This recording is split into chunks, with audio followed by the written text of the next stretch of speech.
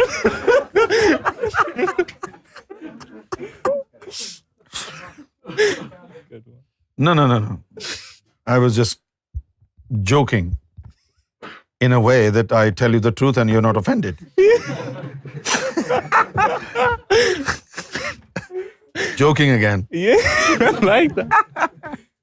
How can you be predestined? You're a loving soul, my friend. You want to love every girl in the street.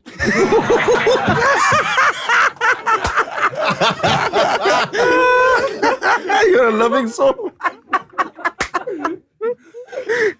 Oh, gosh.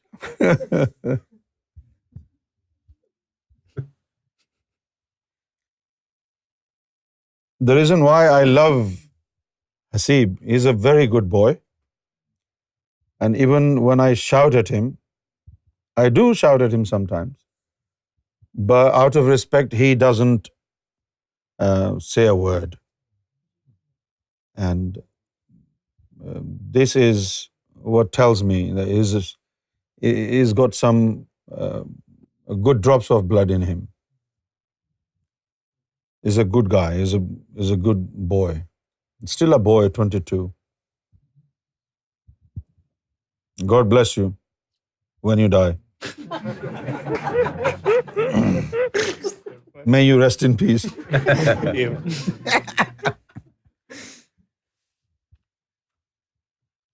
After your marriage, you need these words, rest in peace. Not just when you are about to go into your grave. Obviously, in the grave, you will rest in peace. But you need this prayer more before you die. When you go home. When you go home, you bump into your wife. That's when you need this prayer. Rest in peace, my boy.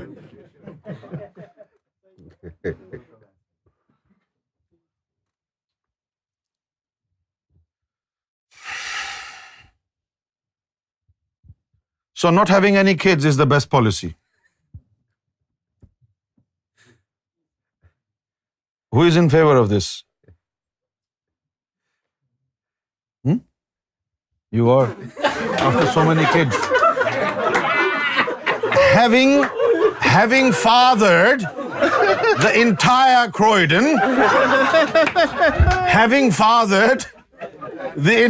Croydon, half of the Croydon population, now he's raising hands. He's not in favor of kids. And one is in the pipeline.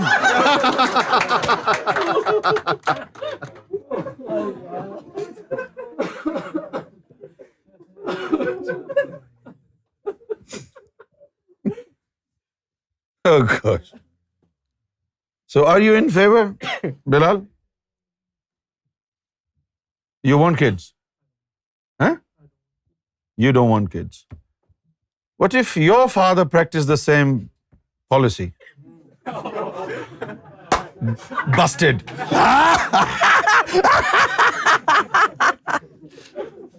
Busted.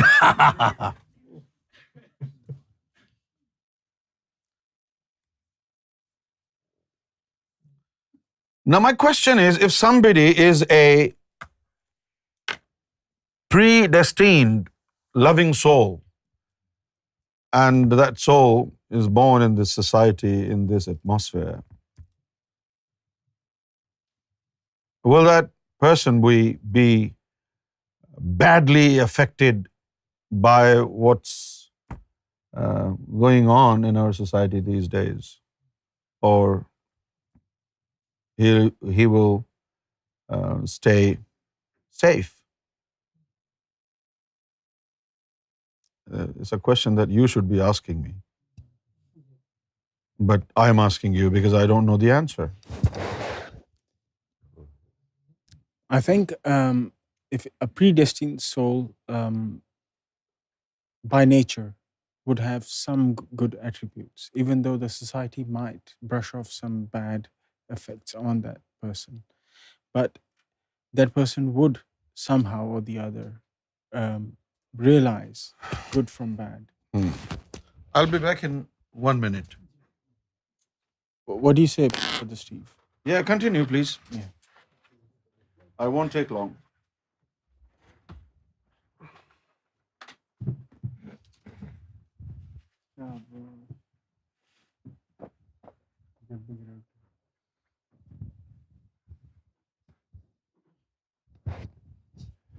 So, I was saying that a predestined soul, no matter how bad the society is, will somehow or the other have some good attributes. Because the nature of such a soul will manifest some of its good or goodness, I would say. If for whatever reason, the bad society or bad being in a bad company, they might attract or have some bad attributes, but good attributes will also reflect from a person who's bound to be a predestined loving soul, because that person will be loving, not be totally selfish. Now, what we're talking nowadays, what's happening is these kids have become so selfish and self-centered that they can't see anything beyond themselves and their actions. What they're doing is, in a matter of fact, hurting their elders, their parents. So that's what I think. What do you say, Steve? And I suppose it depends as well, if that loving soul, what structure they have, isn't it, as well?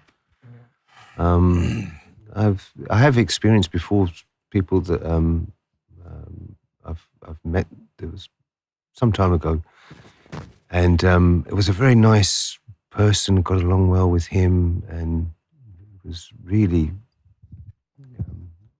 good manners, well liked by everybody. And he told me then that the school he came from, that I knew it was a really, really dangerous school, a neighbouring school to us. And he went to that school, and afterwards he went into a detention centre and things like that. But it just wasn't him. That was because he went to that school. He ended up in that detention centre. But as soon as he left that and he came to work with us, We were really like, it was a good atmosphere that we worked in. We were all friendly and used to help each other in that place.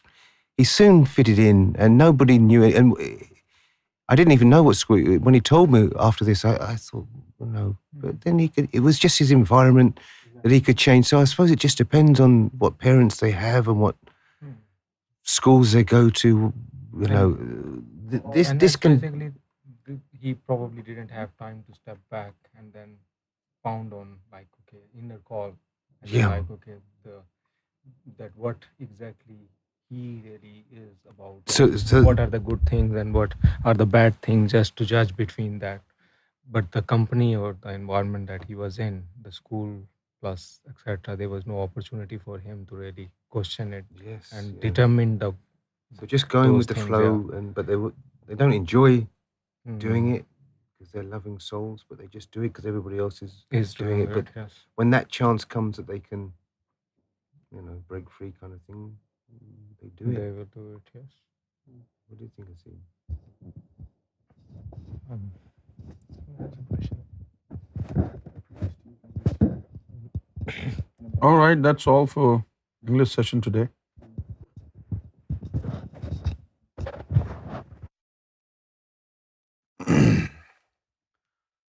دو حروف مقطعات جن کا میں آپ کے سامنے ذکر کرتا ہوں، پھر اس کے بعد میں بات کریں گے کہ جن حروف مقطعات کا میں نے ذکر کیا ہے ان کی تعلیم کہاں ہے۔ عمومی طور پر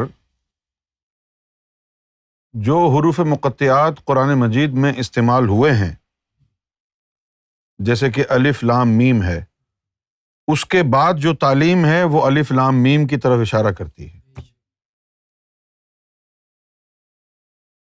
سمجھ گئے آپ؟ اسی طرح سورہ سجدہ ہے، اس میں حروف مقطعات آتے ہیں ہاں میم، ہاں میم۔ ہاں سے مراد ہے حجر،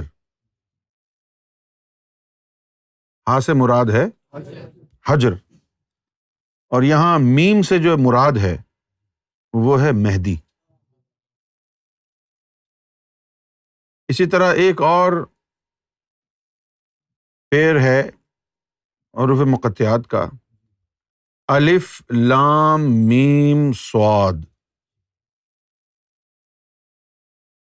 صحیح ہے نا؟ ہاں، ایک تو ہے الف لام میم اور ایک اور ہے الف لام میم صاد۔ الف لام میم صاد، جہاں پر الف لام میم ہے تو وہاں پر راز ہیں، اور جہاں پر الف لام میم صاد ہے وہاں پر تعلیم ہے، طریقہ ہے۔ اب جیسے لفظ ہے الف لام میم صاد، الف لام میم کا مطلب تو میں آپ کو بتا چکا ہوں، الف سے اللہ، لام سے لا الہ الا اللہ، میم سے محمد رسول اللہ، اور صاد سے مراد ہے صدر۔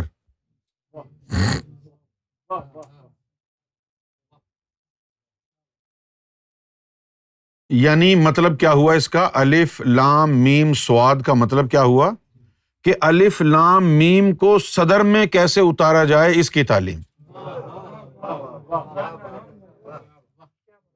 الف لام میم کو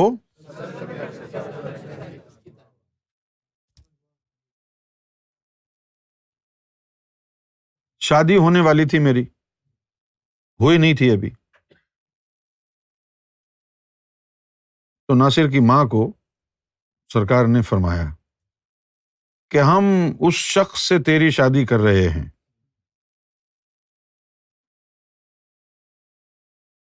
کہ جس کے قلب کو ہم نے حافظ قرآن بنایا ہے۔ اس کو کہی یہ بات، مجھے نہیں کہی، اس کو کہی۔ تو اب انہوں نے ایک دن مجھ سے پوچھا شادی سے پہلے ہی کہ بھائی کیا تم حافظ قرآن ہو؟ میں نے کہا نہیں تو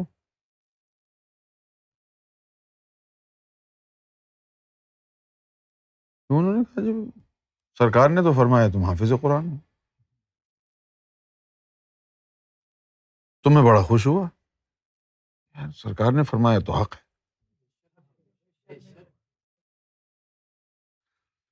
خیر اسی دن جو ہے میں بڑا خوش ہوا کہ یار سرکار نے فرمایا میں حافظ قرآن ہوں، تو پھر تو مزے آ گئے. میں جب گھر گیا تو اب میں کوشش کروں بسم اللہ الرحمن الرحیم، آگے کیا پڑھوں، کچھ آ ہی نہیں رہا. یعنی میں نے تو یہ سوچا تھا کہ میں حافظ قرآن ہو گیا ہوں، لہٰذا میں منہ کھولوں گا اور آیتیں نکلیں گی باہر. لیکن میں نے تو بڑی کوشش کی کہ میں پڑھوں، پھر قرآن کھول کر کے بیٹھ گیا کہ اب پڑھوں تو پڑھنا بھی نہیں آ رہا. میں بڑا پریشان ہوا یار کہ یہ میں کیسا حافظ قرآن ہوں، کچھ سمجھ میں ہی نہیں آ رہا، ہے ہی نہیں کچھ. خیر میں نے ایک دفعہ پھر سرکار سے پوچھا کہ سرکار جس کا قلب حافظ قرآن ہو تو کیا وہ عام حافظ کی طرح قرآن پڑھ سکتا ہے؟ فرمایا ضروری نہیں ہے.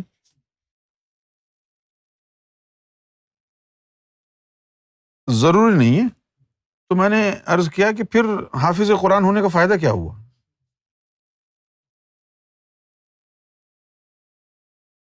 ہیں؟ پھر حافظ قرآن ہونے کا فائدہ کیا ہوا؟ تو فرمایا کہ باطنی حافظ قرآن وہ ہوتا ہے کہ جس کے قلب میں قرآن کا نور محفوظ ہو جاتا ہے.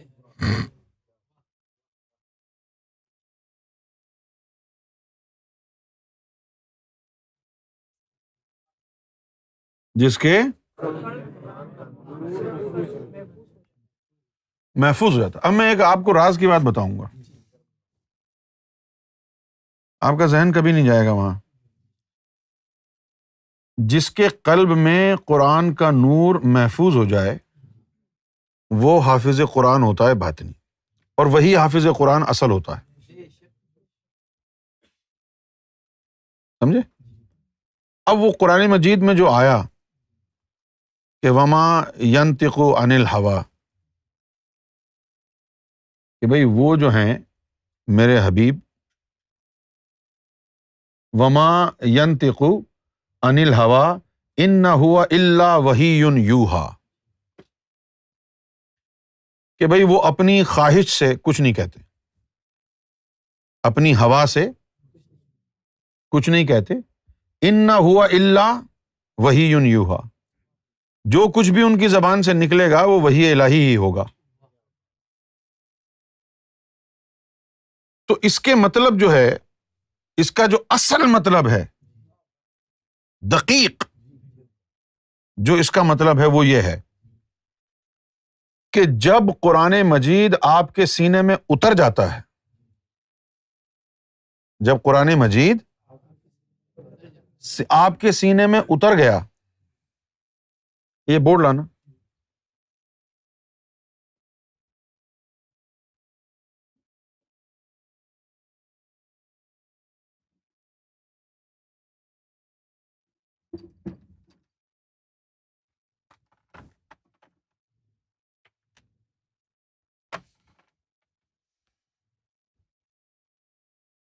تھوڑا قریب لے آؤ، ادھر لے آؤ.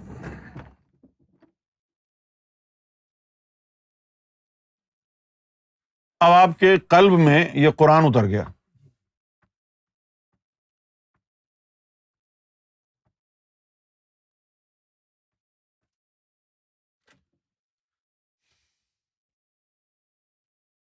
صحیح ہے؟ یہ آپ کے قلب کے اندر اتر گیا. اس کا نور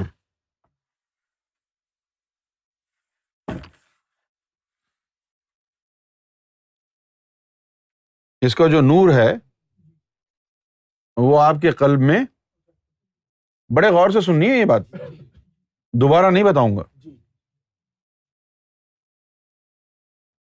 اب اس کا نور جو ہے قرآن مجید کا آپ کے سینے میں اتر گیا، سمجھ گئے؟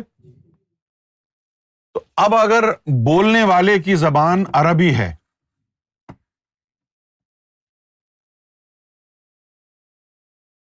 بولنے والے کی زبان عربی ہے، اور اس سے آپ نے کوئی سوال کیا، تو قرآن کے نور کے مطابق اس کا جواب عربی زبان میں آئے گا اور لوگ سنیں گے. ٹیکنیکلی وہ کہلائی حدیث، لیکن وہ سوچ فہم ادراک سب قرآن تھا. اس لیے کہا وما ینطق عن الہویٰ. اب ایسا شخص زندگی کے کسی موڑ پر کچھ بھی بولے گا تو وہ قرآن کی صورت ہوگا. تم اس کو کہہ دو کہ یہ میرا باپ جھوٹا ہے، کنجر ہے، حرامی ہے، جو مرضی ہے کہہ دو، لیکن خدا کی عزت کی قسم وہ جو کچھ بھی بول رہا ہے تجھے نظر نہیں آ رہا. وہ جو سینے میں قرآن آ گیا نا، اتر گیا، اس کا نور آیا، اس کا نور آیا، اخفا پہ گیا، اخفا سے زبان پہ گیا. زبان تو بولتا ہے عربی، تو وہ کلام عربی میں آ گیا.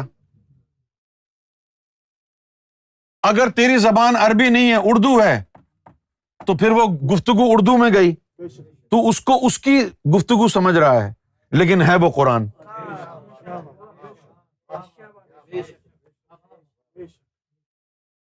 عربی زبان میں نکلے گا تو اس کے اپنے الفاظ میں نکلے گا، اور وہ الفاظ اس سے میچ نہیں کریں گے جو جبریل تحریر قرآن کی لایا تھا.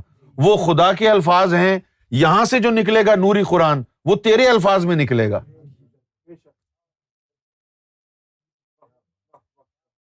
آپ سمجھ گئے ہیں بات کو؟ اچھا، اب اس لیے ہم گوہر شاہی کے جو فقیر ہیں، ہمارا ایمان اور عقیدہ یہ ہے کہ جو قرآن جبریل لائے وہ تو قرآن ہی ہے، صحیح ہے، لیکن حضور صلی اللہ علیہ وسلم نے اپنی طرف سے جو کچھ بھی تمہیں سمجھایا وہ بھی قرآن ہی ہے. کیوں؟ کہ قلب میں قرآن اتارا گیا حضور کے، اس کا نور یہاں پر محفوظ ہے حضور کے سینے میں. جب بھی وہ بات کریں گے تو قرآن کا نور ہی آئے گا، ان کے الفاظ میں آئے گا. اس لیے حدیث کے الفاظ مختلف ہیں، قرآن کے الفاظ مختلف ہیں. قرآن کے الفاظ اللہ کی طرف سے آئے ہیں، اور باطنی قرآن کے الفاظ وہ ہیں جو حضور کی زبان کی طرف سے نکلے ہیں. اب ظاہر ہے اللہ کی بلاغت اور فصاحت میں فرق ہے، اور حضور کی بلاغت اور فصاحت میں فرق ہے، کیونکہ حضور تو اللہ کی مخلوق ہے نا، خالق جیسی تو بلاغت اور فصاحت نہیں ہو سکتی نا. اسی لیے عربی کا جو اسٹینڈرڈ ہے حدیث کا وہ مختلف ہے اور قرآن کا مختلف ہے. قرآن سینے میں اتر گیا اور بولنے والے کی زبان پنجابی ہے، تو پھر وہ سیف الملوک کہلایا، وہ بلے شاہ کی جو ہے نا شاعری کہلائی، سلطان حقباہو کی کافیاں کہلائیں.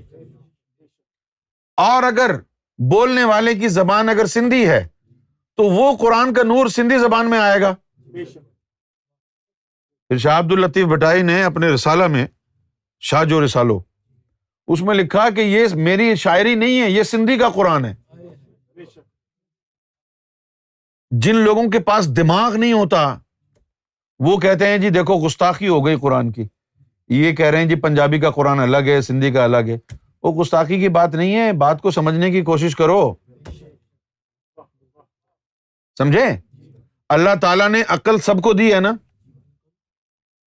تم اس معاشرے میں پیدا ہوئے تو تم اسی عقل کو، اسی تعلیم کو انگریزی زبان میں بولو گے. اگر تم یہاں پیدا ہونے کے بعد یہاں سے تم کو پاکستان لے جایا جاتا، وہاں پرورش تمہاری ہوتی، پھر تمہیں ایک لفظ انگریزی کا نہیں آتا، پنجابی بولتے یا اردو بولتے یا سندھی بولتے، لیکن جو کچھ بھی تم نے بولنا ہے وہ تو تم اس زبان میں بولتے نا، بھلے یہاں کی زبان میں بولو یا وہاں کی زبان میں بولو، بات وہ ہے جو تمہارے اندر دماغ میں ہے۔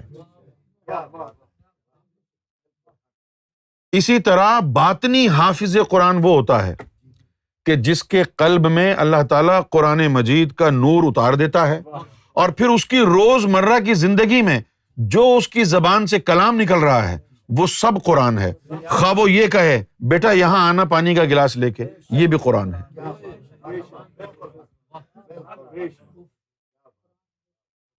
کیونکہ قرآن اس کے سینے میں ہے، وہ جو بھی مشورہ دے گا، جو بھی وہ مشورہ دے گا، یہ نہ سمجھیں کہ اس کا مشورہ ہے، بلکہ وہ باطنی قرآن کا جو نور ہے وہ آپ کے الفاظ میں نکل کر سامنے گیا ہے۔ اس کی ترتیب وہ نہیں ہے جو قرآن مجید میں ہے، لیکن مغز قرآن کا وہی ہے۔ اچھا، اب جو بھی کہتا ہے کہ جی میں باطنی حافظ ہوں قرآن کا، تو اس کو کہو کہ بھئی یہ سوال ہے، اس کا جواب اپنی طور پر دو، قرآن کی آیت نہیں سنانا۔ پھر جو بھی وہ کہے اس کو جا کے قرآن میں ڈھونڈ لینا، اگر اس کی ہر بات قرآن مجید میں نہ ملے تمہیں تو اس کو پھانسی دے دینا۔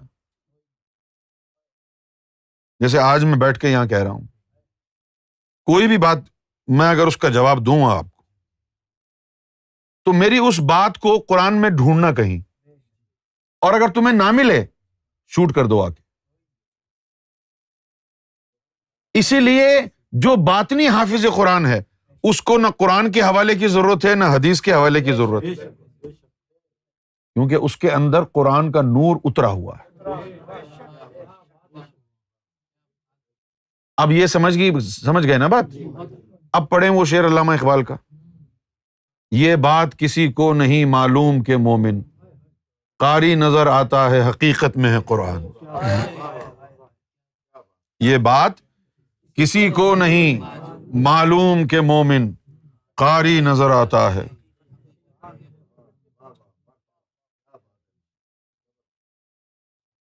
اب مسئلہ کیا ہے؟ اب یہ جو قرآن ہے، ادھر سے قرآن مجید کی کاپی اٹھانا، چلو جی مل گیا۔ اب یہ جو قرآن مجید ہے اس کے اندر اگر کوئی حروف مقطعات آئے ہیں تو وہ لکھے ہوئے ہیں الف لام میم، اور اس کے اندر اس کا نور آیا ہے۔ اس میں وہ حروف مقطعات کے تحریر نہیں آئی، نور آیا ہے۔ یہ تحریر ہے، سمجھ میں آئے گی، پڑھیں گے کہ آپ الف لام میم لکھا ہے۔ یہاں تحریر نہیں ہے، یہاں نور ہے۔ وہ اس کی گفتگو سنو، اس کی گفتگو میں سارے الف لام را کے راز وہ اپنی زبان میں بغیر بتائے کہ یہ حروف مقطعات کے راز ہیں، اس کی روز مرہ کی زندگی میں وہ باتیں ہوں گی۔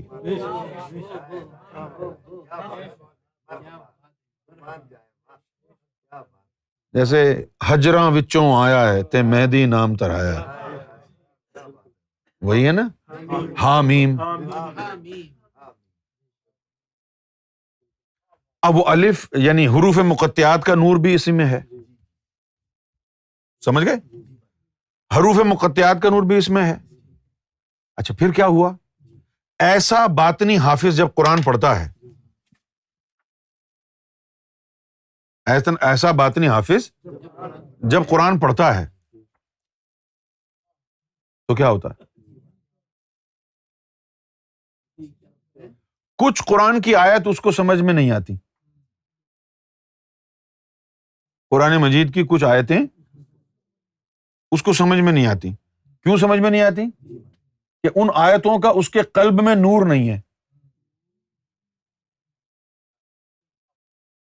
ان آیتوں کا اس کے قلب میں نور نہیں ہے۔ اور ان آیتوں کا اس کے قلب میں نور کیوں نہیں ہے؟ اس لیے کہ اللہ تعالیٰ نے ان کو منسوخ کر دیا تھا۔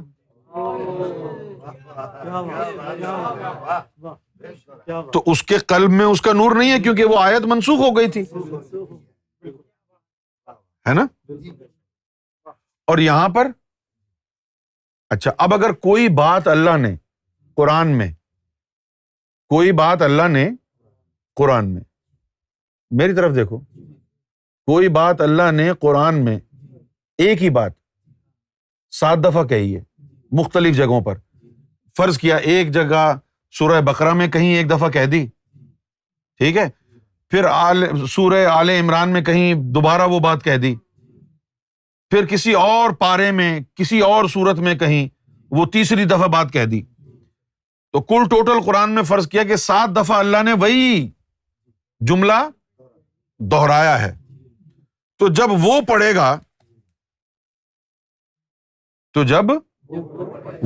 گا، تو اس کے اندر سے اس آیت کے اوپر 7 مرتبہ جنبش ہوگی اس کے قلب کو۔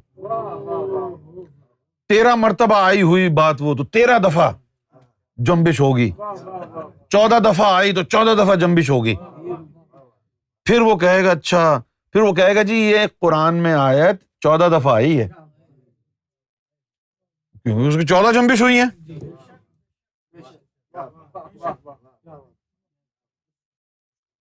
آپ سمجھ گئے ہیں بات کو؟ اچھا، پھر اس کے بعد کہ قرآن مجید کے کچھ حروف مقطعات، اب اس میں تو ہے نا اس کے قلب میں نور اس کا، اب وہ تو ایسے ہی بیان کر رہا ہے، لیکن اللہ کی طرف سے ابھی حکم نہیں ہے کہ ان حروف مقطعات کا ذکر کیا جائے یا ان کا راز کھولا جائے، لیکن وہ اپنی عام گفتگو میں ایسے ہی کہہ رہا ہے۔ تو جب وہ لفظ نکلیں گے تو اس کی زبان میں لکنت آ جائے گی اس لمحے، د د د د د د د د د، اس سے وہ سمجھ جائے گا یہ راز کی بات ابھی نہیں کہنی، اس وقت زبان میں لکنت آ جائے گی، یہ بالکل خاموش ہو جائے گا۔ یہ حافظ قرآن ہوتا ہے۔ کیا ہوتا ہے یہ؟ اور اس قرآن کا جو نور ہے وہ اس کی نسوں میں چلا جاتا ہے، نور اس کی نسوں میں، پورے وجود میں چلا جاتا ہے۔ قرآن مجید اس کے پورے وجود میں چلا جاتا ہے، اس سے نکل کے اس میں اللہ، اس کے قلب سے اس میں اللہ نکل کے اس کی جو ہے نا ہتھیلی میں آ جاتا ہے۔ ابھی دیکھو اللہ،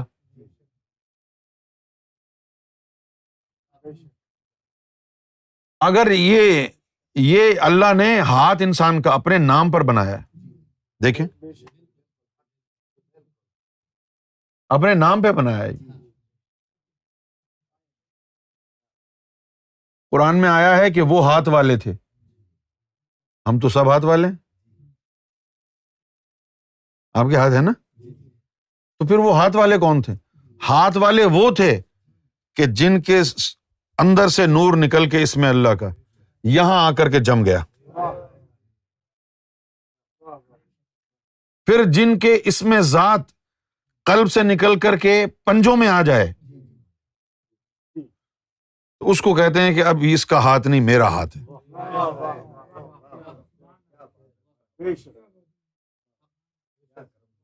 کیوں جی؟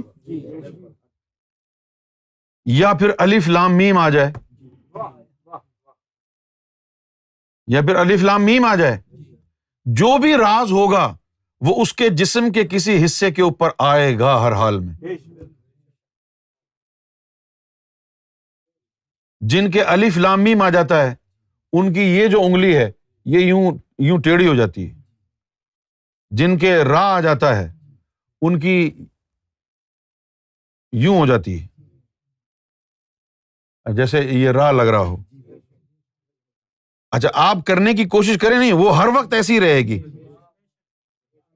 وہ ہر وقت ایسی رہے گی۔ کیا ہوگا؟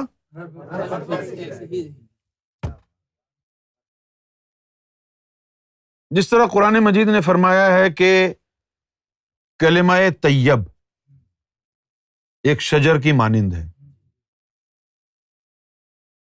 تو یہ جتنے بھی یعنی کلمات ہیں،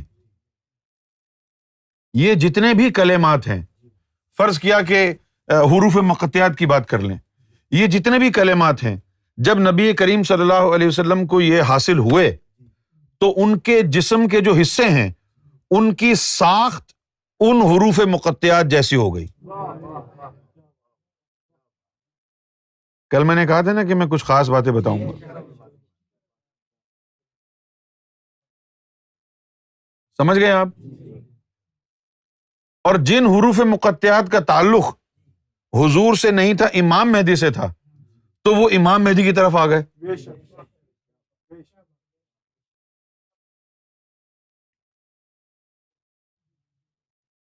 وہ کہاں گئے؟ اب یہ جو ہے کلمہ، یہ جو کلمہ ہے الف لام میم، اس کی پوری ایک روح ہے. الف لام میم، ہاں، چلتی پھرتی، اور وہ روح حضور صلی اللہ علیہ وسلم کے وجود میں ہے. کیوں جی؟ جن کو اس میں ذات اللہ کا ذکر جاری ہو جاتا ہے، ان کا تعلق اس روح سے ہو جاتا ہے، حضور کی ذات سے نہیں ہوتا.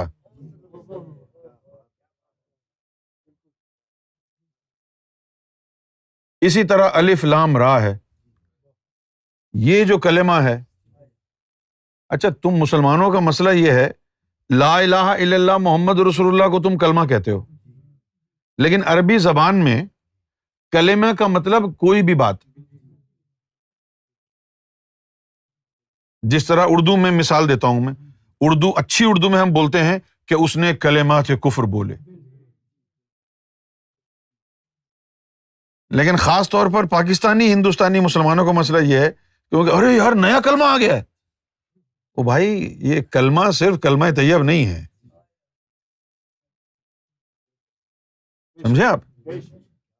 یعنی کوئی بھی کلام، جو کلمہ نکلا ہے کلام سے، کوئی بھی جو کلام کیا گیا ہے وہ کلمہ کہلائے گا.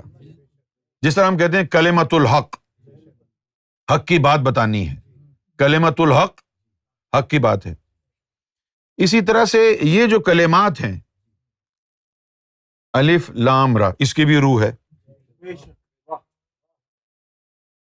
الف لام را، اس کی بھی روح ہے.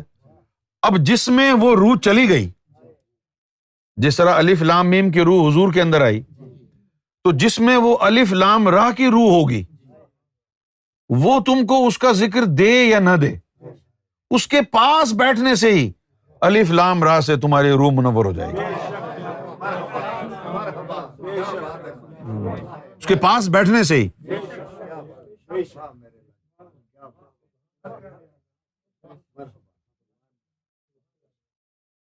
جیسے اس میں ذات اللہ کا جو عدد ہے وہ 66 ہے، اور اس میں محمد کا عدد ہے 92. ایک دفعہ کیا ہوا، ہم سرکار کے ساتھ ہائی وے پہ سفر کر رہے تھے، تو ایک سروسز پر رکے. سروسز پہ دیکھیں گے آپ ویئنگ اسکیل رکھا ہوتا ہے، ویئنگ اسکیل، وزن کرنے کی مشین. یہاں پر سروسز پہ ہوتی ہے، یہاں بھی ہوتی ہے، امریکہ میں بھی ہوتی ہے. تو سرکار نے اس کو دیکھا تو اس کی طرف گئے، کہا کہ وزن کرتا ہوں میں. اب وزن کرنے کے لیے اس میں کوائن ڈالا تو سرکار نے فرمایا کہ 66 کلو ہونا چاہیے، نہ ایک رتی کم نہ ایک رتی زیادہ.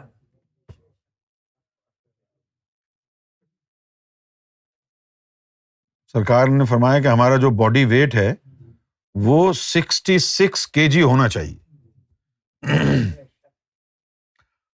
کوائن ڈالا، سرکار اس کے اوپر کھڑے ہوئے اور ایگزیکٹلی 66 kg.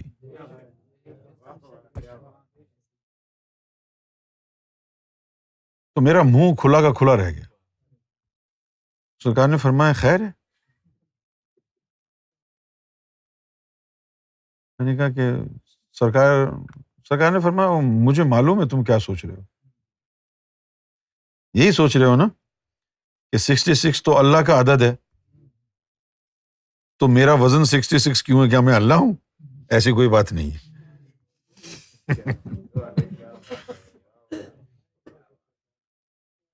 سرکار کا وزن جو ہے وہ 66 کیا ہے؟ اب وہ 66 کیوں ہوا؟ کیونکہ وہ اس میں اللہ کی جو روح ہے وہ اس وجود کے اوپر حاوی ہے، وہ پورا وجود وہی ہے.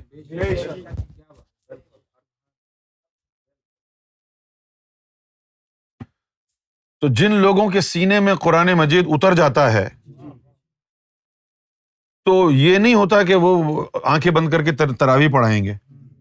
تراویح وغیرہ نہیں پڑھاتے وہ، بھلے ان کو قرآن پڑھنا آئے ہی نہ، ان کو کیا لینا ہے؟ کیوں نہیں ضروری کیوں نہیں ہے ان کا قرآن پڑھنا؟ کیونکہ جو ان کے سینے میں قرآن کا نور اترا ہے،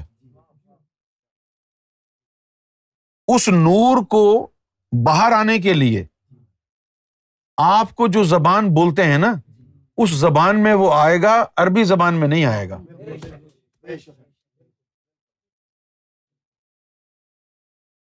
یعنی فرض کیا کہ کسی چائنیز کے قلب کے اوپر اگر قرآن کا نور اتار دیں، اس کے قلب کو حافظ قرآن بنا دیں ہیں، تو خود بخود پھر وہ چائنیز کے اندر سارا کلام لوگوں سے بات کرے گا، اور چائنیز کے اندر حق بیان ہوگا.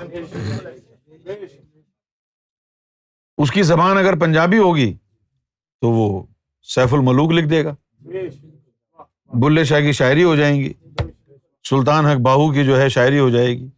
الف اللہ چمبے دی بوٹی مرشد من وچ لائی ہو، نفی اس بات دا پانی ملیا ہر رگے ہر جائی ہو. اندر بوٹی مشک مچایا جاں پھلن تے آئی ہو، میں قربان انا تھی باہو جے اے بوٹی لائی ہو. یہ حافظ قرآن ہوتا ہے کہ جس کے قلب میں قرآن کا نور.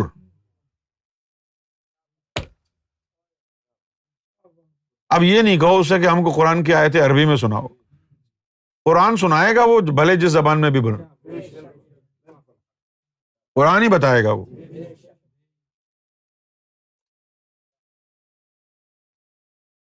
تو یہ جو میں نے آیت ابھی آپ کو بتائی، وما ینطق عن الہوا،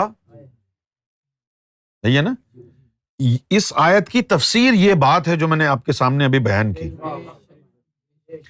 تو احادیث در حقیقت کیا ہیں؟ قرآن ہے.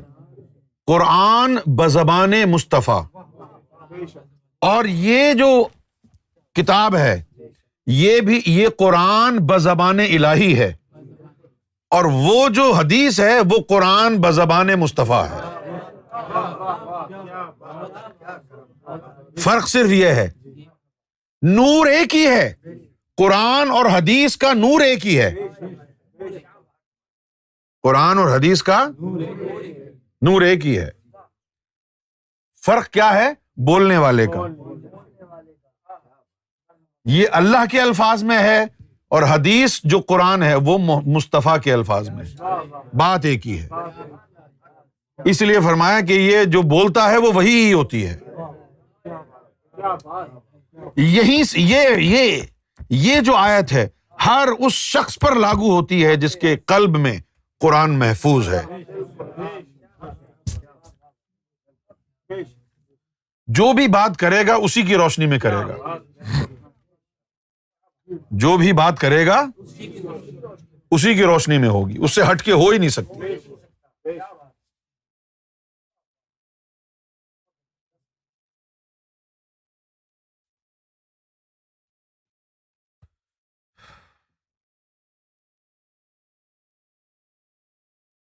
اب آ جائیے جناب، ہم پڑھ رہے ہیں سورہ عنکبوت. سورہ عنکبوت شروع ہو رہی ہے الف لام میم سے.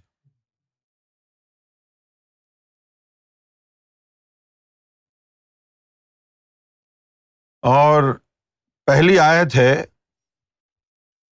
احسب الناس ان یترکوا ان یقولوا آمنا وهم لا یفتنون. احسب الناس، کیا لوگوں نے سمجھ رکھا ہے؟ احسب الناس، کیا لوگوں نے سمجھ رکھا ہے؟ ان یترکوا ان یقولوا آمنا، کہ وہ کہیں گے کہ ہم مومن ہیں، اور ہم کہیں گے ہاں بالکل ٹھیک کہہ رہے ہو بھائی تم.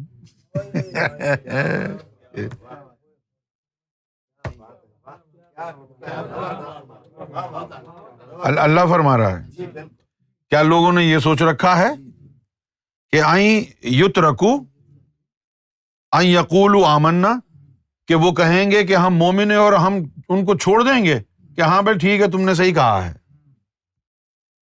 وہم لا یفتنون، اور ہم ان کو آزمائیں گے نہیں، بغیر آزمائے جانے دیں گے. تم کہو تو صحیح مومن ہو، پھر دیکھو ہوتا کیا ہے. تو اللہ تعالیٰ فرما رہا ہے کہ بھائی کیا آپ نے یہ سوچ رکھا ہے کہ آپ کہیں گے کہ ہم مومن ہیں اور ہم بغیر آزمائے آپ کی بات پر یقین کر لیں گے؟ ہم کون سے محمد یونس ہیں جو یقین کر لیں گے؟ ہم تو اللہ ہیں. اللہ ایسے تھوڑی یقین کرتا ہے. تم نے بھائی کہا کہ بھائی میں مومن ہوں، اللہ کہے گا اچھا بھائی تھینک یو ویری مچ. نہیں، اللہ تعالیٰ نے فرمایا کہ وہم لا یفتنون، ان کو تو آزمایا ہی نہیں ہے، کیسے مان لیں گے ان کی بات کہ بھائی یہ مومن ہے. یہ جو لفظ یہ یفتنون ہے، یہ اس کا جو روٹ ورڈ ہے وہ ہے فتنہ. کیا ہے؟ فتنہ. اچھا، اب ہمارے جو ہندوستان پاکستان میں لوگ ہیں ان کو تو فتنے کا مطلب ہی نہیں پتا. جو بہت ہی شیطان قسم کا انسان ہو اس کو کہتے ہیں یار یہ فتنہ ہے نا. لیکن فتنہ کا معنی کیا ہے؟ فتنہ کا معنی ہے آزمائش، ٹرائل، ٹیسٹ.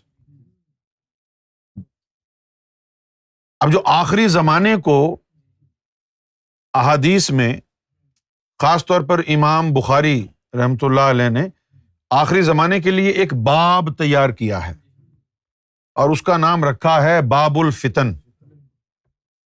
کیا نام رکھا ہے؟ یعنی آزمائش کا دور. یہ جو دور چل رہا ہے یہ دور فتن ہے، فتنے کا دور ہے. تو فتنے کے دور سے مراد یہ نہیں کہ شیطانی دور ہے، فتنے سے مراد یہ ہے آزمائش کا دور ہے. ہم نے ایک غزل بھی لکھی تھی اس پر، آزمائش کا یہی وقت ہے آگاہ رہو، آزمائش کا یہی وقت ہے آگاہ رہو. اچھا، تو اب اللہ تعالیٰ نے یہ فرما دیا کہ احسب الناس، کہ کیا انسانوں نے یہ سمجھ رکھا ہے کہ ان یترکوا، کہ ہم ان کو چھوڑ دیں گے، ان یقولوا آمنا، جب وہ یہ کہیں گے کہ ہاں ہم مومن ہیں، وہم لا یفتنون، اور ہم ان کو آزمائیں گے نہیں. نہیں، اللہ تعالیٰ تم کو مومن اس وقت تک ریکوگنائز نہیں کرے گا جب تک وہ تمہیں آزما نہ لے.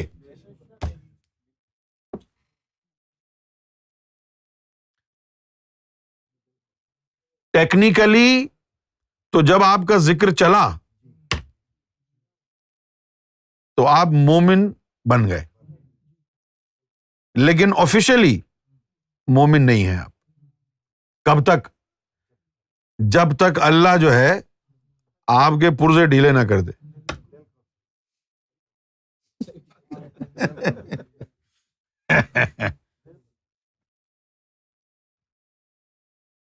آپ کو سمجھ میں آ رہی ہے نا بات؟ کیوں بھائی؟ یعنی ٹیکنیکلی تو ذکر قلب چلا تو مومن بن گئے آپ، لیکن اب اس کے بعد اس نے آپ کو آزمانا ہے. جب آزما لے گا وہ اور آپ ثابت قدم رہے تو پھر اللہ کہے گا ہاں جی آج سے تو میری نظر میں مومن ہے. کیونکہ آزمائش کے وقت بندہ جو ہے وہ بھاگ بھی جاتا ہے. آزمائش کے وقت جو ہے ہاں تو ذکر قلب کا چلنا علامت ایمان ضرور ہے، لیکن آدھا کام ہوا ہے، آدھا ابھی باقی ہے. سمجھ گئے آپ؟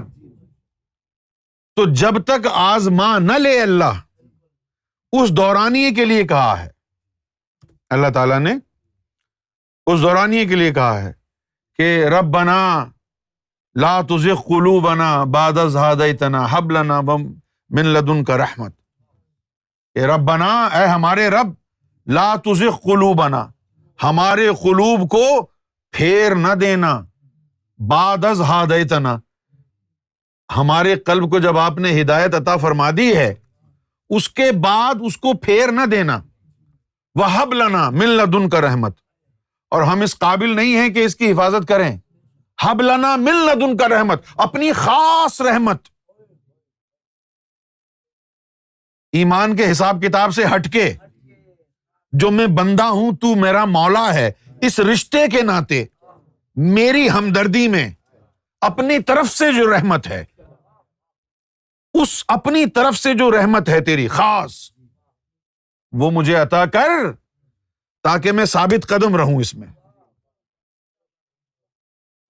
ربنا لا تزغ قلوبنا بعد اذ ہدیتنا وہب لنا من لدنک رحمت انک انت الوہاب. اور پھر فرما رہے ہیں کہ بھئی آپ ہی تو بیسٹوور ہیں. وہاب کہتے ہیں جو بیسٹو کرتا ہے، عطا کرتا ہے. یہ اس وقت کے لیے آئی ہے کہ ذکر قلب آپ کا چل گیا اور آپ چوڑے ہو گئے، ولی بن گئے. Take it easy my friend. ابھی آپ تو دہلیز پر پہنچے ہیں، ہاں، تو اللہ تعالیٰ نے تو ابھی آپ کی کھال اتارنی ہے.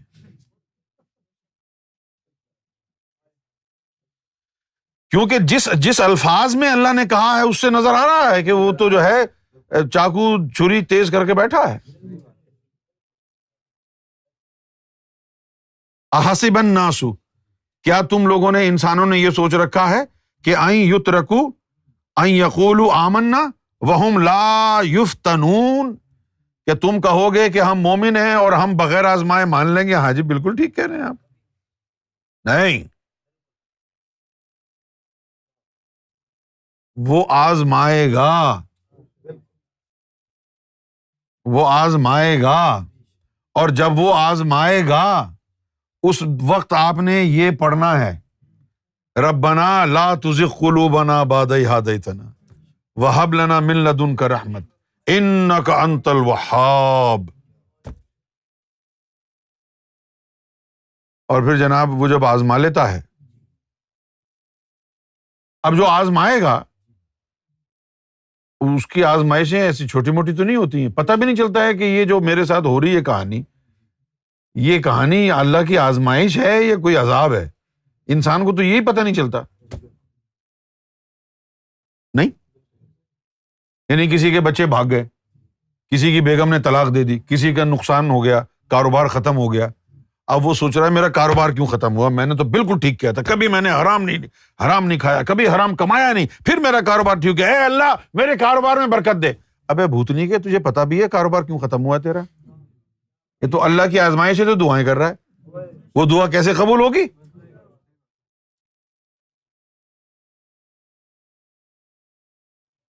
کیوں؟ اب جیسے حافظ فرید ہے، بڑے یعنی بڑی پارٹی تھی، تو بہت بڑی، بہت بڑے بزنس مین ہے نا. یہ ایسے ویسے نہیں تھے، ان کے بڑے نخرے تھے. ہاں بہت نخرے تھے ان کے.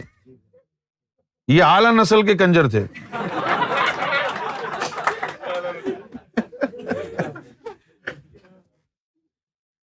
بھائی آپ دیکھیں 96 میں ان کی شادی ہوئی پاکستان میں نا، تو 96 کو کتنا عرصہ ہو گیا؟ 25 سال تو ہو گئے. تو 25 سال پہلے ہنی مون منانے کے لیے پاکستان سے یہ پورے یورپ میں آئے اور حضرت صاحب نے $30,000 خرچ کیے 25 سال پہلے. بڑی بڑی فیکٹریوں کے مالک. لیکن ایک چیز تھی فرید میں کہ یہ مشن کے نام پر اور سرکار کے نام پر کبھی ہاتھ نہیں روکا اس نے. مشن کے نام پر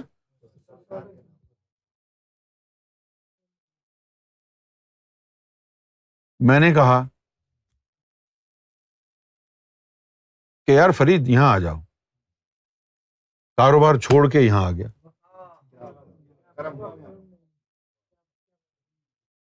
کاروبار چھوڑ کے یہاں آ گیا. چلو میری بات تو مانی، لیکن اس سے بڑی چیز کیا ہے؟ اس کا اپنا فائدہ ہوا. اس کا اپنا فائدہ ہوا. کیا فائدہ ہوا؟ یہ دولت وفاداری سرکار کی. اور اس وقت، جس وقت کے لیے کہا گیا کہ ایک بندہ ساری زندگی گناہ کرتا رہا اور آخر میں امام مہدی کا ساتھ دے بیٹھا، ان سے محبت کر بیٹھا، تو کتے سے قطمیر بن کے بخشا جائے گا. اس وقت میں وہ سرکار گوہر شاہی کی ذات پر وفادار اور ثابت قدم رہا. اس سے بڑھ کر کوئی دولت ہی نہیں ہے.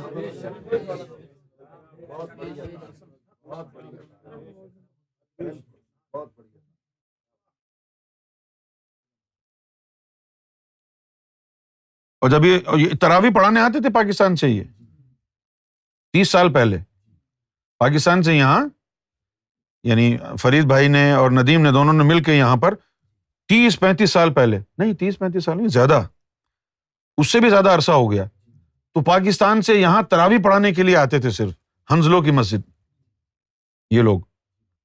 اور ندیم تو امریکہ گیا تراویح پڑھانے 30 سال پہلے. اور اگر ان کو کوئی پیسے ویسے لا کے لفافہ دیتا تو کہتا بھائی یہ کیا کر رہے ہو، ہٹو یہاں سے، ہم پیسے ویسے تھوڑی لیتے ہیں. بھائی تو یہ ہیں جن کو ہم کہہ سکتے ہیں مومن، کیونکہ یہ ان کو آزمایا گیا ہے. سارے کاروبار پر لات مار کے کون آتا ہے انگلینڈ؟ ہے بھائی، کون آتا ہے؟ یہاں آ گئے. اب ظاہر ہے وہ تو ٹھاٹ باٹ نہیں رہے جو پاکستان میں تھے ان کے، کیونکہ پاکستان میں تو یہ پرنس فلپ تھے اور نصرت آنٹی جو تھی وہ ہماری کوئین تھی. یہاں آ گئے تو یہ ہیری بن گیا، وہ میکل بن گئی. ملک بدر ہو گئے.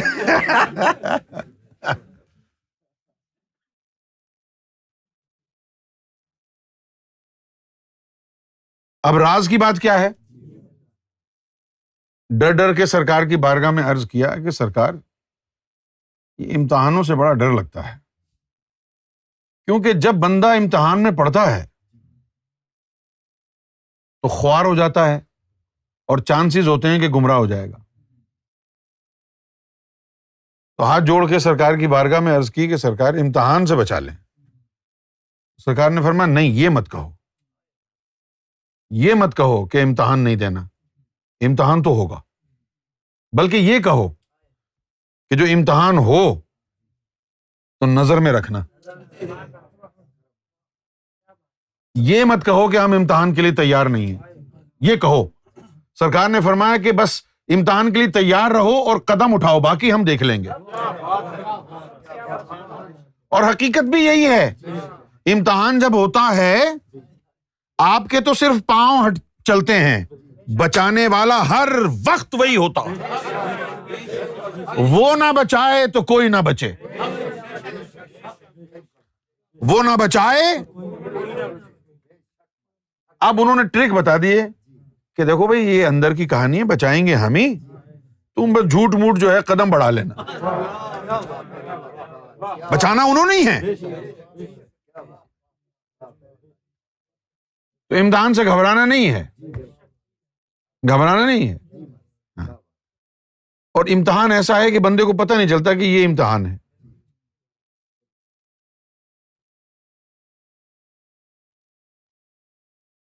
جو فقیر ہوتا ہے آپ یقین کریں آپ وہ فقیر اتنا انپریڈکٹیبل ہے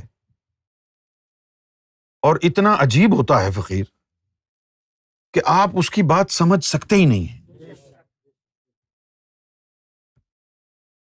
اب جیسے یہ بیچارہ امجد بیٹھا ہوا ہے, اچانک میں بولوں گا بڑا بغیرت آدمی ہے یار, اس کے اوپر کوئی اعتبار نہ کرے, بہت ہی ناہنجار قسم کا آدمی. اب وہ سوچے گا یار میں نے کیا کیا ہے, میں نے کیا کیا ہے, کچھ نہیں کیا. وہ بعد میں آدھے گھنٹے بعد کہے کہ آپ ناراض ہیں مجھ سے, نہیں تو.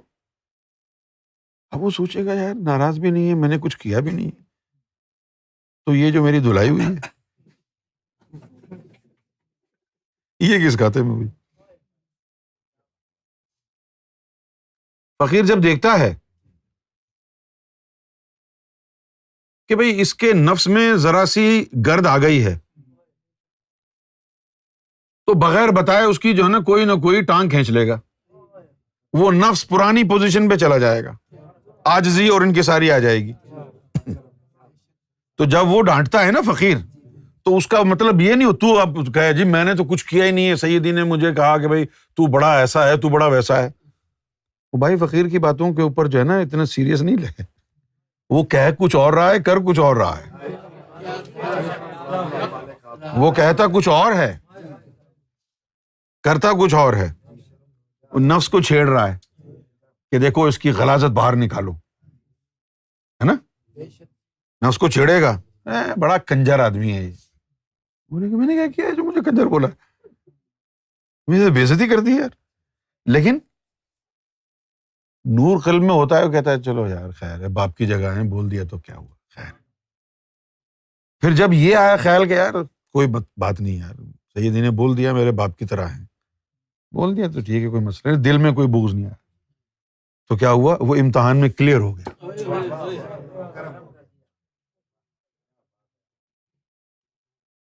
اچھا, اب اللہ کے جو امتحانات ہیں اللہ تعالیٰ نے فرمایا کہ بھائی ہم 5 چیزوں سے آزمائیں گے, قرآن میں لکھا ہوا ہے. بھوک سے آزماتا ہے اللہ تعالیٰ, ڈر اور خوف سے آزماتا ہے, من الخوف والجوع. اچھا, خوف اور جو, فیئر اور جو کا مطلب ہے بھوک. ونقص من الاموال, تو وہ جو مال ضائع ہو جائے, آپ کا پیسہ ضائع ہو جائے, نقصان ہو جائے, ان چیزوں سے آزماتا ہے. اچھا, اب چونکہ زمانہ بدل گیا ہے, زمانہ بدل گیا ہے, تو اب یہ جو خوف اور جو ہے, بھوک اور خوف, یہ وہ خوف اور بھوک جیسا پہلے دور میں ہوتی تھی. پہلے تو خوف ہوتا تھا کہ کوئی لا اینڈ آرڈر نہیں ہے, کوئی پولیس نہیں ہے, کوئی آرمی نہیں ہے, ٹھیک ہے نا. اپنے آپ جو ہے حجرے میں بیٹھے ہوئے ہیں, کسی کا بھی موڈ خراب ہوا تلوار لا کے سر کاٹ کے چلا گیا, ہے نا, کیونکہ وہاں تو یہی ہوتا تھا سعودی عرب میں کہ جی فلاں کا موڈ خراب ہوا, انہوں نے جا کے سر اڑا دیا. تو وہ خوف میں رہتے تھے, چوکیداری, کیونکہ یہ جنگجو قوم تھی, بہت نرم دل نہیں تھے, جنگجو تھے, ہر وقت چھوٹی چھوٹی باتوں پہ قتل و غارت کرنے والے, لڑائی جھگڑا کرنے والے. اب تو تاریخ اٹھا کر کے دیکھیں, پانی پلانے کے اوپر جھگڑا ہو گیا, اور کب تک چلا, کئی نسلیں برباد ہو گئیں. بھائی ان کے پڑ دادا نے جو ہے نا ہمیں پانی نہیں پینے دیا تھا وہاں پر, مار دو سالوں کو, جتنے بھی ہیں سب کو مار دو. انہوں نے اس کو مارا, وہ اس کو مارا, اور یہ کہانی چلتی رہی. جنگجو تھے. تو یہ خوف تھا. اچھا, دوسرا یہ کہ اب اگر 1450 سال پہلے چلے جائیں تو وہ کوئی کیپٹلسٹ سوسائٹی تو نہیں تھی, نہ کوئی لوگوں کے بزنسز تھے, ہے نا. زیادہ تر کیا تھا, کھیتی باڑی کرتے تھے, اور جو موسٹ کامن جو لوگوں کی جاب تھی وہ یہ ہے کہ بھیڑے چرا رہے ہیں, شیفرڈ بنے ہوئے ہیں. اب بائبل میں بھی ذکر آیا نا کہ یہ شیفرڈ, لیم, ہماری سمجھ میں نہیں آتی وہ کہانی, تو 2000 سال پرانی باتیں ہیں نا بھائی, کیوں بھائی.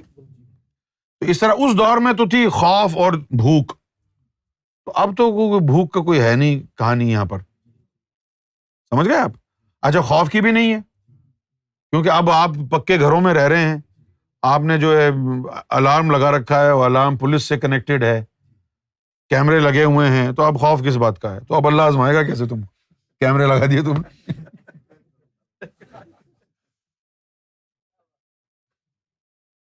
سمجھ گئے نا آپ؟ کیونکہ اس وقت اگر اللہ بھوک سے آزما رہا ہے نا، اب کوئی صحابی بھوکا ہے اور حضور پاک صلی اللہ علیہ وسلم خود کھا رہے ہیں، اس کو نہیں کھلا رہے، تو کہے گا یار یہ کیا ہو گیا؟ لیکن اس کو پتہ نہیں ہے کہ اللہ اس کو بھوک سے آزما رہا ہے، اس لیے حضور نے آفر نہیں کی، صلح نہیں ماری، اور تو بدگمان ہو گیا حضور سے، تو حضور سے بدگمان ہو گیا، لیکن اللہ تجھے بھوک سے آزما رہا ہے۔ اب یہ تو اس دور کی آزمائش کے جو ہے نا طریقہ کار تھے۔ اب اس دور میں اللہ تعالیٰ اگر آزمائے گا ہے نا، تو کیسے آزمائے گا؟ آپ کی اچھی خاصی جاب لگی ہوئی تھی، ذکر لیا آپ نے، جاب سے نکال دیا۔ آپ کا ذکر چلا رات کو، آپ تو بڑے خوش تھے، خوشی خوشی والمارٹ گئے، انہوں نے کہا فک آف۔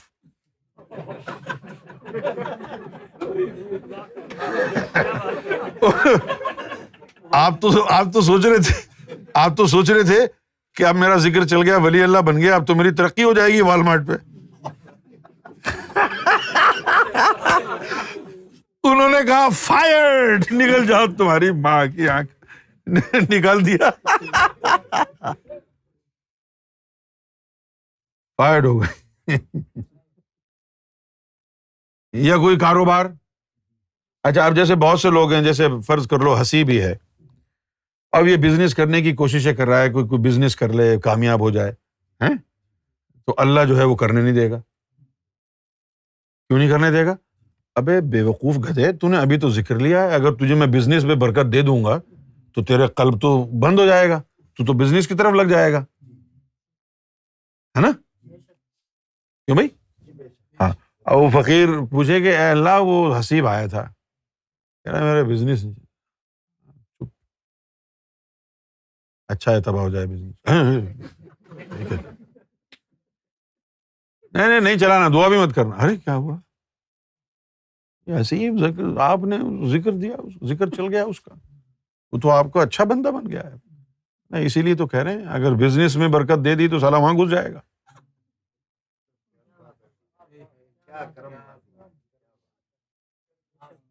لہذا جب وہ تمہیں قبول کر لے، اس کے بعد جو بھی نقصان ہو رہا ہے نا، چپ رہو، خاموش، جو تیری مرضی، اس کی رضا میں راضی رہو۔ بات سمجھ میں آ گئی؟ آزماتا ہے وہ، آپ کو پتہ نہیں چلتا کہ آزما رہا ہے، آپ کو پتہ نہیں چلتا کہ آزماتا ہے۔ میں جو ہے 89 میں بینکاک گیا،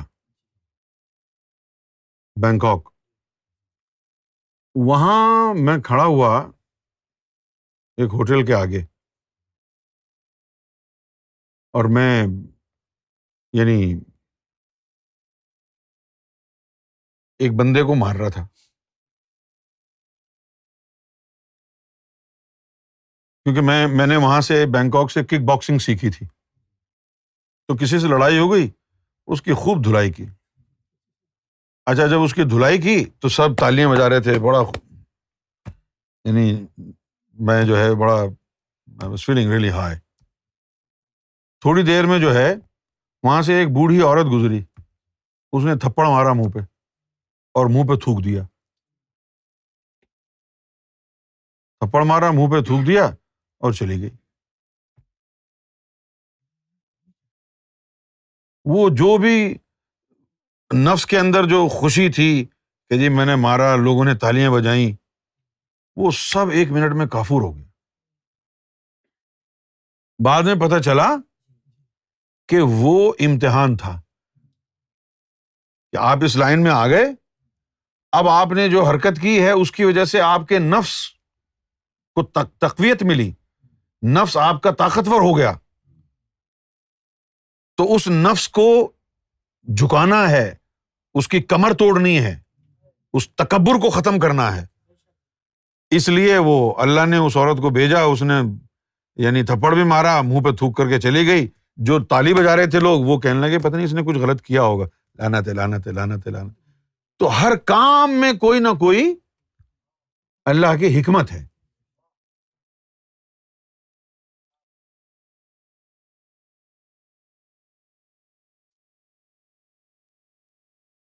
اچھا بھائی، اب یہ تو ہو گیا کہ اللہ تعالیٰ جو ہے بغیر آزمائے آپ کو مومن ریکوگنائز نہیں کرے گا. احسب الناس ان یترکوا ان یقولوا آمنا وہم لا یفتنون. بغیر آزمائے وہ آپ کو مومن تسلیم نہیں کرے گا.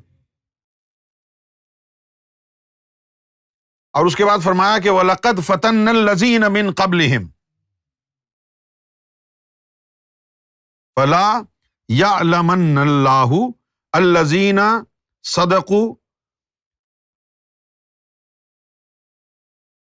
وَلَا يَعْلَمَنَّ الْكَاذِبِينَ. اچھا بھائی، اللہ تعالیٰ فرما رہا ہے کہ اور ہم نے فَتَمَنَّا الَّذِينَ مِن قَبْلِهِمْ، تم سے پہلے لوگوں کو بھی ہم نے آزمایا تھا. تو اللہ تعالیٰ جو ہے وہ جانتا ہے کہ کون صادق ہے. آزمائش کے بعد اللہ کے پاس رزلٹ آ گیا ہے، تو اللہ جانتا ہے کہ آزمائش میں جو پورا اترا ہے وہ صادق ہے، اور اللہ یہ بھی جانتا ہے کہ کون کاذب ہے.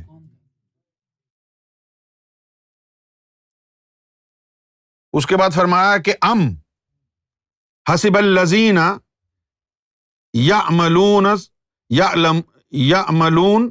سیئات ان یسبقونا ساء ما یحکمون. اچھا، اب وہ یہ کہہ رہے ہیں، اللہ تعالیٰ فرما رہا ہے کہ کیا ان لوگوں نے یہ سوچ رکھا ہے کہ یہ انہوں نے جو گناہ کیے ہیں،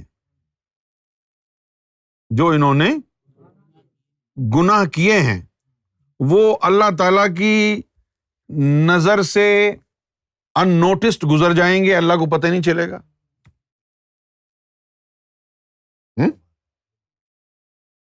کیا ان لوگوں نے یہ سمجھ رکھا ہے کہ انہوں نے جو غلط کام کیے ہیں، انہوں نے غلط کام کیے ہیں، این یسبقونا، کہ ہم سے جو ہے وہ فرار حاصل کر لیں گے اور ہماری نظروں میں آئیں گے نہیں ان کے یہ گناہ. ساء ما یحکمون، اور انہوں نے جو ہے نا بڑا ہی شیطانی طریقے سے یعنی جج کیا ہے ہمیں، کہ ہماری نظروں سے ان کے گناہ اوجھل ہو جائیں گے. ہم کو سب معلوم ہے تم نے کیا کیا ہے. اور اس کے بعد کہا کہ من کان یرجو لقاء اللہ، اور جو اللہ تعالیٰ کے دیدار کرنے کا متمنی، جو اللہ تعالیٰ کے دیدار کرنے کی خواہش رکھتا ہے، فَإِنَّ أَجَلَ اللَّهِ لَاتٍ، تو پھر وہ جان لے کہ اس کا وقت قریب آ رہا ہے. دیدار کا وقت قریب آ رہا ہے، زیادہ دور نہیں ہے. جو دیدار کرنا چاہے گا اللہ تعالیٰ اس کو دیدار کی طرف لے جائے گا. وَهُوَ السَّمِيعُ الْعَلِيمُ، یہ بات بتا رہی ہے کہ وہ سمیع اور علیم ہے، یعنی کہ وہ سنتا بھی ہے، جو تمنائیں تمہارے دلوں کی ہوتی ہیں وہ سنتا ہے، اور جانتا بھی ہے کہ اس کے دل میں رب کو دیکھنے کی تمنا ہے، اس کے دل میں جنت ہے، اس کے دل میں کچھ اور ہے، اس کے دل میں کچھ اور ہے. جن کے دل میں یہ ہے کہ ان کو رب کا دیدار ہو جائے تو سمجھ جاؤ کہ اس کا وقت آ گیا ہے، کیونکہ اس نے سن لی ہے تمہاری خواہش.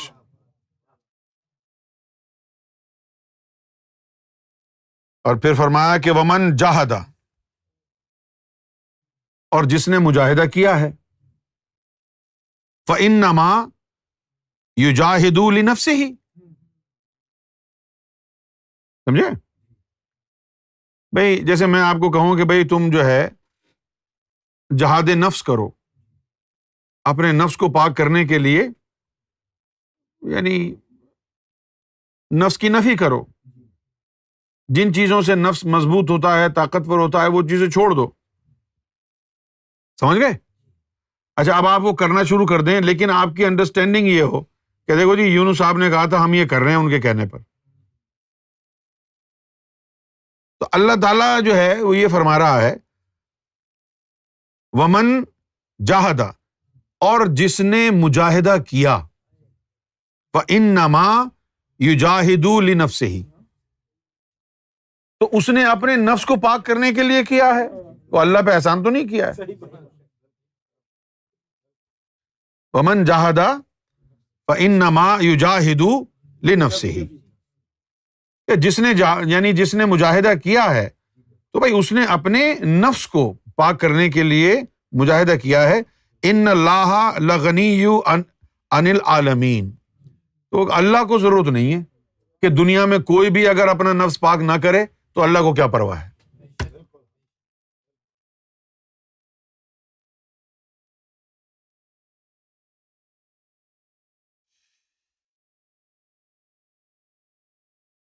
یہ چند آیات جو ہیں میں نے آپ کے سامنے پیش کی ہیں، اور میں نے الف لام میم صاد کا جو ذکر کیا ہے تو اس کے بارے میں گفتگو ہم کل کریں گے۔ پرسوں سے تاخرات شروع ہو جائیں گی، تو جو پہلی تاخرات ہوگی اس میں پھر ہم کوئی وکھری ہی بات کریں گے۔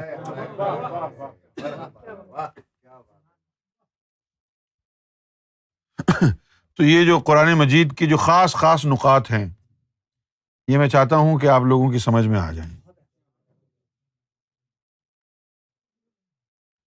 چند میں نے صورتوں کا انتخاب کیا ہے، جیسے کہ ایک تو ہے سورہ قمر، اس کا ہم تفصیل سے جائزہ لیں گے۔ اس کے علاوہ ہے سورہ قلم، یہ ان تاخراتوں میں ان پر ہم گفتگو کریں گے۔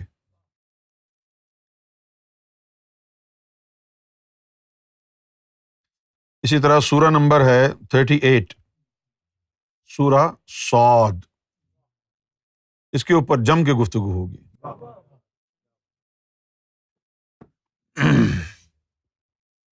اب تھوڑا سا درود پڑھ لیتے ہیں۔ بسم اللہ الرحمن الرحیم، صلی اللہ علی محمد صلی اللہ علیہ وسلم، صلی اللہ علی محمد صلی اللہ علیہ وسلم، صلی اللہ علی محمد صلی اللہ علیہ وسلم، یا رسول اللہ یا حبیب اللہ یا نبی اللہ یا نور اللہ، صلی اللہ علی محمد صلی اللہ علی محمد صلی اللہ علیہ وسلم، صلی اللہ علی محمد صلی اللہ علیہ وسلم، یا رسول اللہ یا حبیب اللہ یا نبی اللہ یا نور اللہ، صلی اللہ علی محمد علیہ وسلم۔ صلی اللہ علی محمد صلی اللہ علیہ وسلم صلی اللہ علی محمد صلی اللہ علیہ وسلم صلی اللہ علی محمد صلی اللہ علیہ وسلم صلی اللہ علی محمد صلی اللہ علیہ وسلم صلی اللہ علی محمد صلی اللہ علیہ وسلم. اے اللہ ہندوستان کے لوگوں پر اپنا فضل فرما، اپنی رحمت فرما. اے اللہ پاکستان کے لوگوں پر اپنی رحمت اور اپنا فضل فرما. اے اللہ بنگلہ دیش کے لوگوں پر اپنی رحمت اور اپنا فضل فرما. اور یہ جو بے گناہ معصوم جانیں ضائع ہو رہی ہیں ان پر رحم اور فضل فرما. صلی اللہ علی محمد صلی اللہ علیہ وسلم صلی اللہ علی محمد صلی اللہ علیہ وسلم. اے اللہ افغانستان کی سرزمین پر اپنی رحمت اور اپنا فضل فرما. وہاں بھی امام مہدی کی محبت اور امام مہدی کے علم کو حاصل کرنے والے اس جانب ان کو راغب فرما. صلی اللہ علی محمد صلی اللہ علیہ وسلم صلی اللہ علی محمد صلی اللہ علیہ وسلم صلی اللہ علی محمد صلی اللہ علیہ وسلم صلی اللہ علی محمد صلی اللہ علیہ وسلم. اے اللہ ایران کے لوگوں پر اپنا فضل فرما. آمین. کیونکہ ان کو یہ کہتے ہوئے سنا ہے کہ امام مہدی ہماری مدد کریں گے. امام مہدی کا نام استعمال کر کے دعا کی ہے، ان پر کرم فرما دے. بھلے ہی کسی کو بھی مہدی سمجھتے ہیں، ہائے ہائے ہائے نام تو تیرا ہے. ہائے ہائے ہائے کیا بات ہے. ایران کی سرزمین پر بھی اپنا فضل اور اپنا کرم فرما. صلی اللہ علی محمد صلی اللہ علیہ وسلم صلی اللہ علی محمد صلی اللہ علیہ وسلم. یا رسول اللہ یا حبیب اللہ یا نبی اللہ یا نور اللہ صلی اللہ علی محمد صلی اللہ علیہ وسلم صلی اللہ علی محمد صلی اللہ علیہ وسلم صلی اللہ علی محمد صلی اللہ علیہ وسلم صلی اللہ علی محمد صلی اللہ علیہ وسلم صلی اللہ علی محمد صلی اللہ علیہ وسلم. اللہ اے اللہ جو غریب غربا ہیں، انڈر پریولیجڈ لوگ ہیں پورے خطے میں، ہندوستان، پاکستان، بنگلہ دیش، ایران اور افغانستان، وہ جو غریب لوگ ہیں جو ٹیسٹ نہیں کرا سکتے، جو ویکسین نہیں خرید سکتے، تو ان پر اپنا فضل فرما دے اور اپنے خاص فضل سے ان کو صحت عطا فرما، ان کے بچوں کی حفاظت فرما، ان کے بوڑھوں کی، ان کے والدین کی حفاظت فرما. آمین. اب آپ لوگ اپنی آنکھیں بند کریں. بسم اللہ الرحمن الرحیم. اگر ذکر کے دوران جلال محسوس نہ ہو تو ذکر نہیں کر رہے آپ. درود میں جمال محسوس نہ ہو تو درود نہیں پڑھ رہے. بسم اللہ الرحمن الرحیم. لا الہ الا اللہ